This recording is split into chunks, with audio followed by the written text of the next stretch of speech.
Hello everyone, welcome to all of you in Exam गुरु।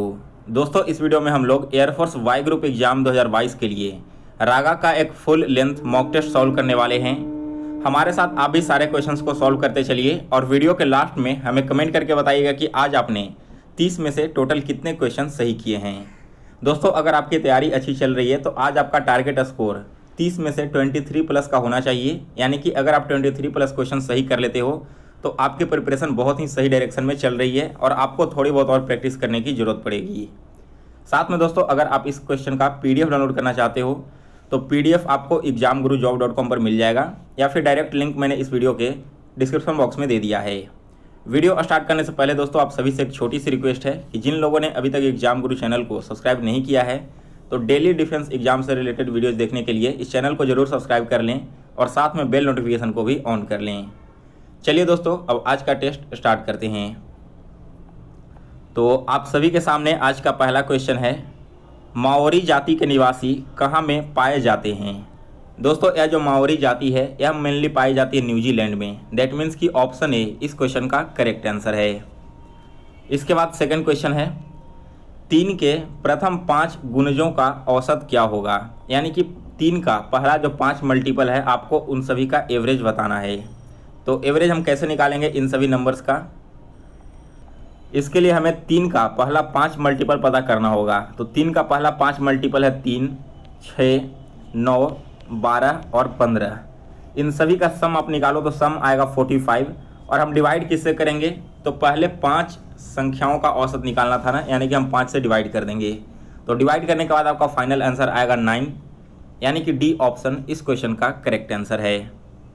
इसके बाद अगला क्वेश्चन है 3 नंबर, जामा मस्जिद का निर्माण किसने करवाया था। दोस्तों, जामा मस्जिद बनाया गया था अकबर के द्वारा। दैट मीन्स कि बी ऑप्शन इस क्वेश्चन का करेक्ट आंसर है। इसके बाद अगला क्वेश्चन है 4 नंबर, विषम को ज्ञात करें। एक सीरीज दी गई है, आपको बताना है कि इन सीरीज में कौन सा एक नंबर बाकी सबसे अलग है। तो देखिए यहाँ पर अगर आप 16 को देखोगे तो यह 4 का स्क्वायर है। 25 को अगर आप देखोगे तो 5 का स्क्वायर है। 36 आपका 6 का स्क्वायर है। 144 12 का स्क्वायर है। यह आपका 14 का स्क्वायर है और यह आपका 15 का स्क्वायर है। लेकिन दोस्तों 72 बाकी सारे नंबर से अलग है क्योंकि यह किसी भी नंबर का स्क्वायर नहीं हो रहा, इसलिए ऑप्शन सी इस क्वेश्चन का करेक्ट आंसर है। नेक्स्ट क्वेश्चन नंबर 5, एंटोमोलॉजी का अध्ययन किया जाता है किसके लिए। तो देखिए, एंटोमोलॉजी में अध्ययन होता है कीटों का, यानी कि जितने भी इंसेक्ट्स हैं इन सभी का अध्ययन एंटोमोलॉजी के तहत किया जाता है। अगला क्वेश्चन है 6 नंबर, राज्य में आपातकाल के समय राज्य का शासन किसके हाथ में रहता है। दोस्तों, यह क्वेश्चन मैंने आपको पहले भी करवाया है। जब किसी भी राज्य में इमरजेंसी लगाया जाता है तो वहाँ का शासन देश के राष्ट्रपति के हाथ में चला जाता है। अगला क्वेश्चन है 7 नंबर, यदि 2 संख्याएं किसी तीसरी संख्या से क्रमशः 30% और 40% अधिक है तो दूसरी से पहली संख्या का प्रतिशत क्या होगा। तो देखिए, सबसे पहले तो हम मान लेते हैं कि जो हमारी तीसरी संख्या है वो 100 है। जब भी आपका परसेंटेज में कोई सवाल दिया हुआ रहे तो आप इसे 100 मान करके चलें, आपका क्वेश्चन इजीली सोल्व हो जाएगा। थर्ड नंबर हमारा 100 है, तो पहला और दूसरा नंबर क्या हो सकता है, जो दोनों नंबर हैं वो 30% अधिक हैं और 40% अधिक हैं। तो अगर तीसरा नंबर 100 है तो इसका 30% अधिक क्या हो जाएगा 130 और इसका 40% अधिक हो जाएगा 140। हमारे पास पहला और दूसरा नंबर दोनों आ गया। क्वेश्चन में पूछा है कि दूसरी से पहली संख्या का प्रतिशत क्या है।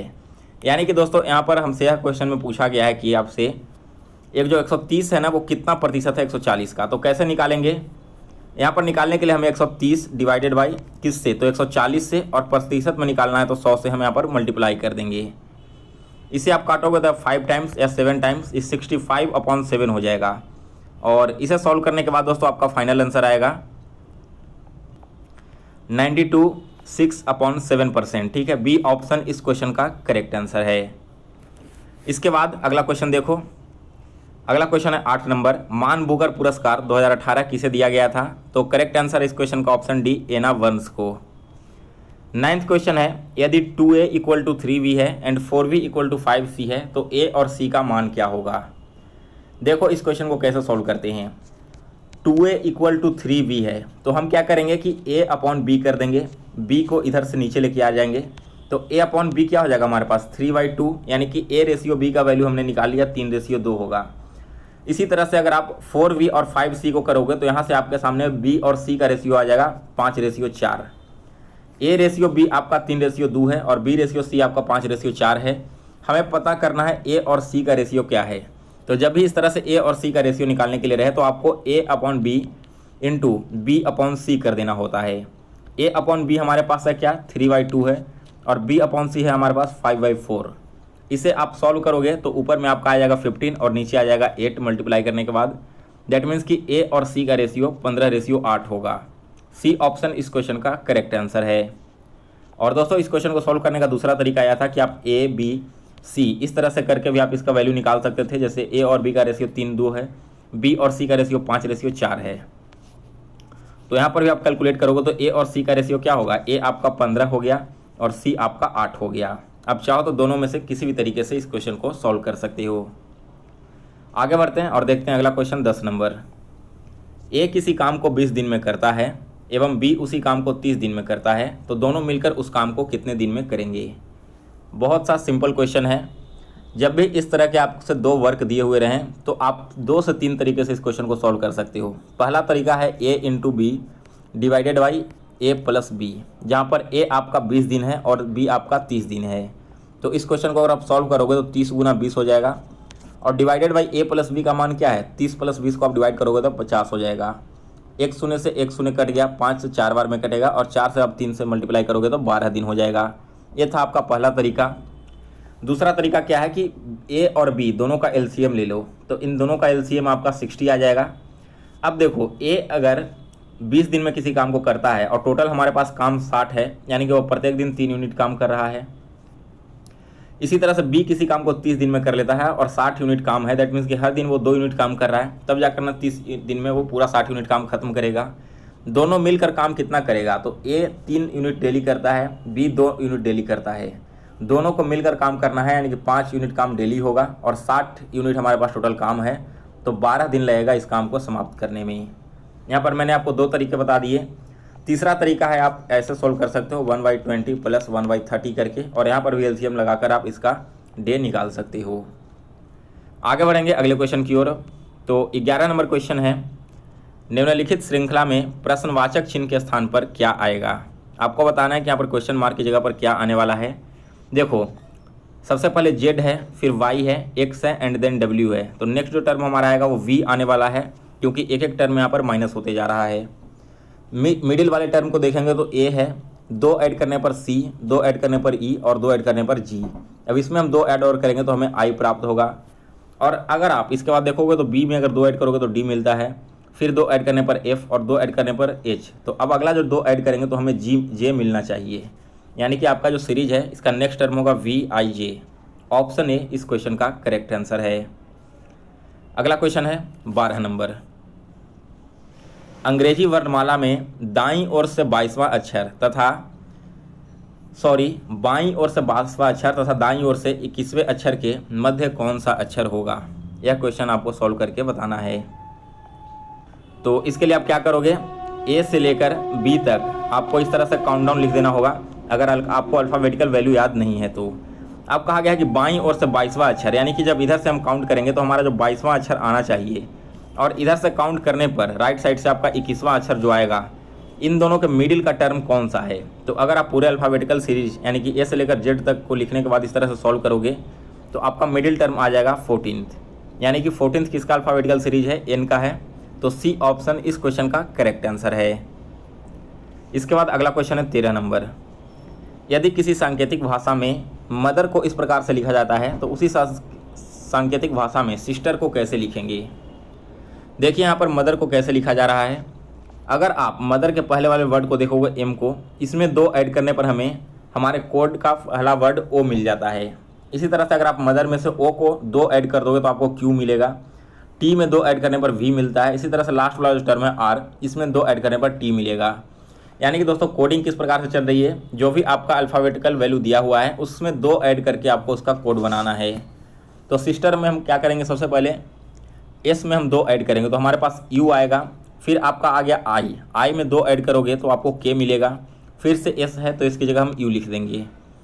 अब आप ऑप्शन को ध्यान दो, अगर ऑप्शन को देखोगे तो केवल सी ऑप्शन ही ऐसा है जो कि आपके कंडीशन को सेटिस्फाई कर रहा है, इसलिए हम इस क्वेश्चन को आगे ना सॉल्व करके डायरेक्ट हम अपना क्वेश्चन टिक आउट कर देंगे सी ऑप्शन। इसके बाद है अगला क्वेश्चन 14 नंबर, निम्नलिखित में से लुप्त संख्या ज्ञात कीजिए। आपको बताना है कि यहाँ पर क्वेश्चन मार्क की जगह पर कौन सा नंबर आने वाला है।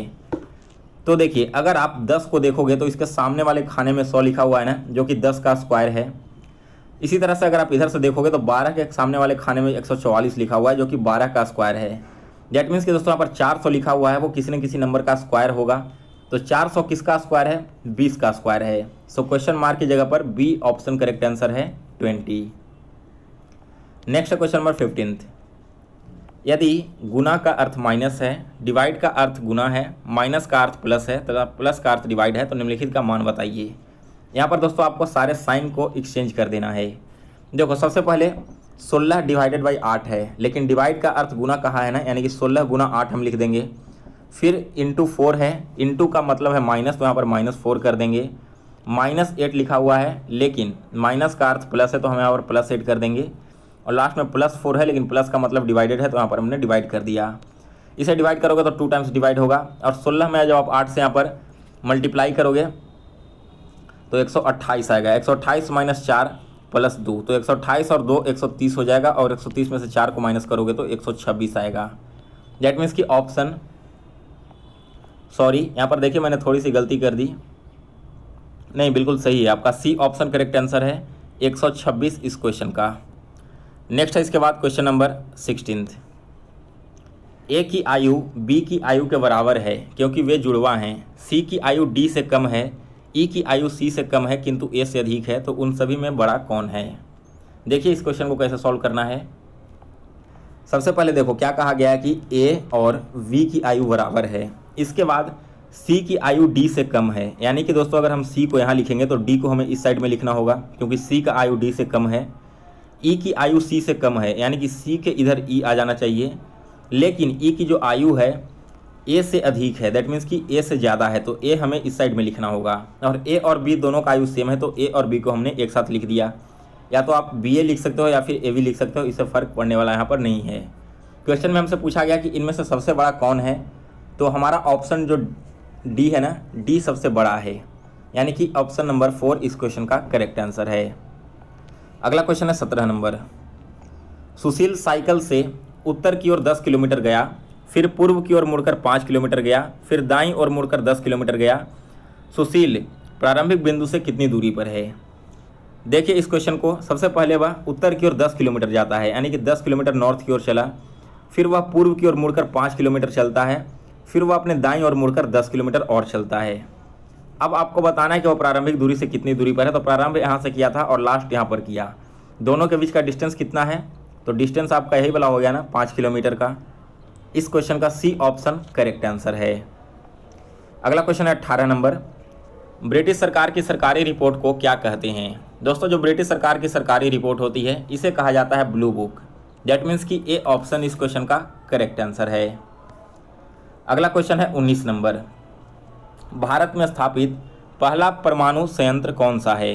भारत में स्थापित किया गया पहला परमाणु संयंत्र, तो यह है दोस्तों आपके तारापुर। दैट मीन्स कि ऑप्शन बी इस क्वेश्चन का करेक्ट आंसर है। नेक्स्ट है क्वेश्चन नंबर 20, दिए गए विकल्पों में से संबंधित शब्द को चुनिए। जिस प्रकार से स्वाद संबंधित है जिह्वा से, उसी प्रकार चलना किससे संबंधित है। तो देखिए स्वाद हम किसकी सहायता से लेते हैं, जिह्वा की सहायता से लेते हैं ना। उसी तरह से हम चलते किससे हैं, चलने के लिए हम सहायता लेते हैं अपने पैरों का। दैट मीन्स कि ऑप्शन सी इस क्वेश्चन का करेक्ट आंसर है। अगला क्वेश्चन है 21 नंबर, मदन लाल खुराना जिनका पिछले दिनों निधन हो गया, पूर्व में कहाँ के मुख्यमंत्री थे। दोस्तों वे मुख्यमंत्री थे दिल्ली के। बी ऑप्शन इस क्वेश्चन का करेक्ट आंसर है। अगला क्वेश्चन है 22 नंबर, इनमें से आपको बताना है कि 4 में से कोई एक बाकियों से भिन्न है, तो वो कौन सा है। तो देखिए अगर आप ए, सी एंड डी इन तीनों बॉक्स को देखोगे तो इसमें केवल आपको 3 ही खाने दिखेंगे, एक इस प्रकार का है, एक इस प्रकार का है और एक यहाँ पर है। लेकिन बी वाले ऑप्शन में 4 बॉक्स आपको दिख रहा होगा, 1 बॉक्स, 2 बॉक्स, 3 बॉक्स और 4 बॉक्स, इसलिए आपका बी जो है ना वो बाकी सबसे अलग है। अगला क्वेश्चन है 23 नंबर, यहाँ पर आपको बताना है कि आकृति श्रृंखला में प्रश्नवाचक चिन्ह के स्थान पर क्या आएगा। 3 सीरीज दी गई है, आपको बताना है कि इनमें से कौन सा सीरीज चौथे बॉक्स में आने वाला है। तो देखो, सबसे पहले तो देखोगे अगर आप इस एरो को, तो पहले ऊपर में था, फिर नीचे की ओर आया, फिर इधर मूव किया, तो अब जो अगला बॉक्स बनेगा उसमें एरो इस प्रकार का होगा। ए वाला एरो पहले ऐसे मूव कर रहा है, फिर लेफ्ट डिग्री में इस प्रकार से मूव किया, फिर इधर लेफ्ट डिग्री मूव किया है। तो अब जो आपका अगला टर्म यहाँ पर आने वाला है वो कैसा होगा, तो वो आपका ऊपर की ओर होगा। दैट मीन्स कि दोस्तों पहला ऑप्शन तो आपका इस प्रकार का होगा और सेकंड वाला फिगर इस प्रकार का होगा। ऑप्शन को देखोगे तो केवल डी ऑप्शन ही बिल्कुल इस प्रकार से है, इसलिए यही इस क्वेश्चन का करेक्ट आंसर है। इसके बाद अगला क्वेश्चन है 24 नंबर। दिए गए विकल्पों में से लुप्त आकृति को ज्ञात करें। आपको बताना है कि इनमें से कौन सी एक हिडन फिगर के बीच में आने वाली है। यहाँ पर अगर आप एरो को काउंट करोगे तो 1 है, 2 है, 3 है, 4, 5, 6 एरो है। इसमें टोटल आपको 5 ही एरो दिखेंगे और यहाँ पर 4 एरो दिखेगा। दैट मीन्स कि यहाँ पर आपके टोटल 3 एरो आने चाहिए। और 3 एरो किस प्रकार से आएगा, तो ऊपर से आपका एक एक एरो गायब होते चला जा रहा है ना, यानी कि अब जो आपका अगला ऑप्शन आने वाला है वो आपका ऑप्शन नंबर ए होगा। इस प्रकार का एरो आपके लास्ट में दिख रहा था ना, तो ए वाला एरो आपकी गायब हो जाएगा, केवल इधर वाला बचेगा, इधर वाला और फिर इधर वाला। नेक्स्ट इसके बाद क्वेश्चन नंबर 25। 10%, 20% तथा 40% के 3 क्रमिक छूट के समतुल्य छूट क्या होगा। आपको बताना है कि एक 10% का छूट दिया गया, फिर 20% का छूट दिया गया और फिर 40% का छूट दिया गया। तो तीनों मिलाकर टोटल छूट यहाँ पर कितने का मिला है। तो देखिए हम क्या करते हैं कि दो जो आपका डिस्काउंट है ना, इसको सेट में लेकर क्वेश्चन को सॉल्व करेंगे। मैंने आपको जब परसेंटेज चैप्टर पढ़ाया था पिछले साल एयरफोर्स के लिए, उस समय जिन लोगों ने लेक्चर को देखा होगा तो आपको याद होगा, जब भी 2 तरह के परसेंटेज छूट दिए हुए हैं तो इसे सॉल्व करने का सिंपल फार्मूला है a + v minus a × b divided by 100। यहाँ से आपको पहले 2 छूट जो मिल रहे हैं ना, इसका क्रमिक छूट पता चल जाएगा और फिर हम इसी तरह से आपका तीसरा छूट को भी ऐड करके मिला लेंगे। तो a की जगह हमने लिख दिया 10, b की जगह लिख दिया हमने 20 माइनस 10 × 20 डिवाइडेड बाई 100। 20 से यहाँ 5 बार में, 5 से 2 बार में, 20 + 10 30 हो गया, 30 में से 2 माइनस करोगे तो 28%। यानी कि दोस्तों 10% और 20% का जब छूट दिया जाता है तब आपको ओवरऑल 28% का छूट मिल रहा है। अब हम क्या करेंगे, 28% का छूट तो हमें इन दोनों से मिल गया, इसके साथ एक 40% का छूट और मिल रहा है। तो फिर से हम इन दोनों इक्वेशन को इसी फॉर्मूले पर बैठाएंगे। तो यहाँ पर हमारा पहला 28 हो गया, दूसरा 40 हो गया, माइनस 28 × 40 डिवाइडेड बाई 100। तो यह क्या हो जाएगा दोस्तों आपका, यहाँ पर 28 और 40 को ऐड करोगे तो 68 हो जाएगा और माइनस में यहाँ से ये शून्य कट गया, 2 से 2 बार में, 2 से 5 बार में, 28 × 2 56, 56 डिवाइडेड बाई 5, तो ये आपका आ जाएगा 11.2। 68 में से 11.2 को माइनस करोगे तो आपका 56.8% जो एक छूट है वो आपके सामने आ गया। बी ऑप्शन इस क्वेश्चन का करेक्ट आंसर है। और इसे कैसे सॉल्व कर सकते हो, तो देखो मान लो आपका ऑब्जेक्ट 100 रुपये का है, इसमें पहले हमने 10% का छूट दिया, तो हम यहाँ पर क्या करेंगे 90% पर इसे बेच रहे होंगे। फिर हमने 20% का छूट दिया, दैट मीन्स कि 80% पर बेच रहे होंगे। और फिर हमने 40% का छूट दिया, दैट मीन्स कि 60% पर बेच रहे होंगे। तो इस तरह से भी आप अगर आप सॉल्व करोगे तो आपका ओवरऑल नंबर निकल के आ जाएगा। उस नंबर को 100 में से माइनस कर देना, तो आपका जो भी छूट है वो छूट आपके सामने फाइनल आंसर में आ जाएगा। आगे बढ़ते हैं अगले क्वेश्चन की ओर। 26 नंबर क्वेश्चन में पूछा गया है कि क्वेश्चन मार्क की जगह पर कौन सा नंबर आने वाला है। तो देखिए √49 को हम 7 लिखेंगे डिवाइडेड बाई 5 इंटू √25 को 5 लिखेंगे डिवाइडेड बाई 14 इंटू 4/x = 1 हो जाएगा। इसे सॉल्व करो तो 7 से 14 कटेगा 2 बार में, 2 से 4 कटेगा 2 बार में। यहाँ पर दोस्तों आगे अब इसको डिवाइड करोगे तो 5 से 5 कटेगा 1 बार में, यानी कि 2/x = 1 है। तो यहाँ से x = क्या हो जाएगा 2। दैट मीन्स कि ऑप्शन ए इस क्वेश्चन का करेक्ट आंसर है। अगला क्वेश्चन है 27 नंबर। एक कमीज का अंकित मूल्य 690 रुपया है। दुकानदार 10% की छूट देता है और 8% का लाभ प्राप्त करता है। यदि वह कोई छूट न दे तो उसका लाभ प्रतिशत क्या होगा। तो देखिए सबसे पहले तो 690 रुपये का आपका कमीज है, इस पर 10% की छूट देता है, यानी कि 90% पर बेचता होगा। तो आपका सेलिंग प्राइस यहाँ से निकल कर आ जाएगा 621 रुपये। अब दोस्तों अगर वो 621 रुपये बेच रहा है तो उसे 8% का लाभ प्राप्त हो रहा है। आपको बताना है कॉस्ट प्राइस सबसे पहले, ताकि हम इसका प्रॉफिट परसेंट निकाल सकें अगर वो कोई भी डिस्काउंट ना देता हो तो कॉस्ट प्राइस निकालने के लिए हमें 100 से यहाँ पर मल्टीप्लाई कर देना होगा, क्योंकि 8% आपका लाभ है कॉस्ट प्राइस पर। अब इसे यहाँ पर सॉल्व करोगे तो यहाँ से आपका कॉस्ट प्राइस निकल कर आ जाएगा, जो कि है 575 रुपये। अब दोस्तों 690 रुपये में इसे बेच रहा है बिना किसी छूट का, तब लाभ प्रतिशत क्या होगा? तो देखिए 690 में बेच रहा है, 575 का टी शर्ट था, तो टोटल प्रॉफिट कितने रुपए का यहाँ पर कमा रहा है? वो प्रॉफिट हो रहा है 115 रुपये का। इसका परसेंटेज निकालना है कॉस्ट प्राइस पर, तो कॉस्ट प्राइस पर निकालने के लिए डिवाइड करेंगे हम कॉस्ट प्राइस से और गुना कर देंगे 100 से। कैलकुलेट करोगे तो टोटल वैल्यू यहाँ पर निकल कर आएगा आपका 20%। ऑप्शन ए इस क्वेश्चन का करेक्ट आंसर है। अगला क्वेश्चन है 28 नंबर। एक पार्टी में 10 लोगों में से प्रत्येक ने एक दूसरे को 10 रुपये का वेट दिया, वेट में कुल कितना धन गया होगा? देखिए 10 लोगों ने एक दूसरे को पैसे दिए हैं, यानी कि एक दूसरे को मतलब कहने का मतलब क्या है कि जब भी दिए होंगे तो जोड़ी में आपस में पैसा शेयर किया होगा। तो टोटल 9 लोगों ने ही दिया होगा पैसा ना, क्योंकि एक तो आपका एक्स्ट्रा पीपल हो जाता है जो कि किसी दूसरे के साथ पार्टिसिपेट करके पैसा देगा। अब 9 लोगों ने आपस में पैसा दिया, कितने? 10 की जोड़ी में, और कितने कितने रुपए दिए? तो 10-10 रुपये दिए हैं। तीनों को मल्टीप्लाई कर दो, इसका वैल्यू आएगा 900 रुपये। सी ऑप्शन इस क्वेश्चन का करेक्ट आंसर है। अगला क्वेश्चन है 29 नंबर।